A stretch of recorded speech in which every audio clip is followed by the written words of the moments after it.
ridiculous path with 2 minutes left on the clock, having just pulled off the defense that he did?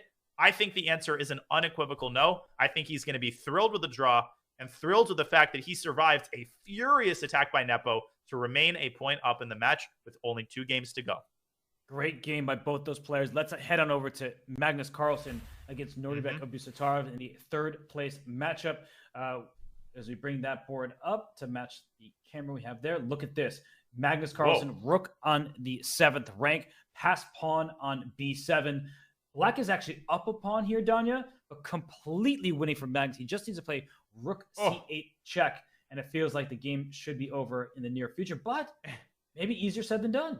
I think that there's a pretty line. Rook takes b8, rook takes b8, rook a1. So this is kind of the classic idea. Now, here's the funny thing. If you take on b7 and say, hey, I'm going to give up my knight and win white's last remaining pawn, no, you will do no such thing, because knight d6 picks up the rook, simultaneously defending white's rook. So that's not an option. Black has to find a way to defend the rook with his knight, but if you go knight d8, well, there must be a win here. I don't know. Rook a8 and knight e5. Yes. No. Rook a8 and rook takes d8 and knight d6 check. Oh, same thing. So that just transposes. Yeah. Okay. So instead, Magnus, he goes rook to e1. Keeping both rooks on the board, I think he's just heading for e7. Yeah, that looks pretty simple, actually. Yeah, it does. That's like a very Carlsen-esque approach. Yeah, it's like, okay, why trade off some stuff and win that way when I could just put all of my pieces in attacking mode? And yeah, Black's 7th rank is being mowed down. It's over. I think Magnus is going to rebound. That's an important game for the world champion, kind of showing his mettle there.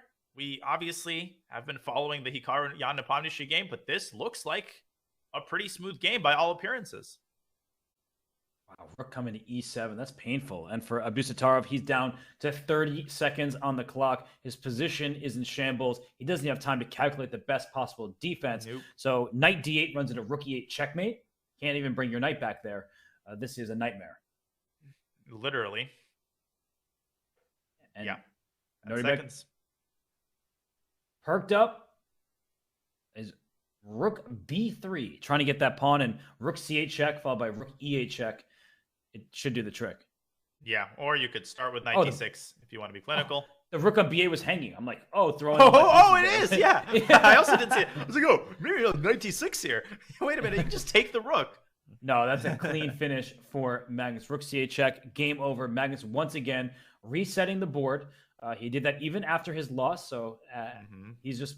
Well, it's actually kind of funny. He shouldn't reset the board because they're going to have an entirely new position. But either way, good sportsmanship from Magnus Carlsen. He locks this matchup in a tie, 1-1, 2 games to go. And in the other matches, Matthias Blubaum is ahead 1.5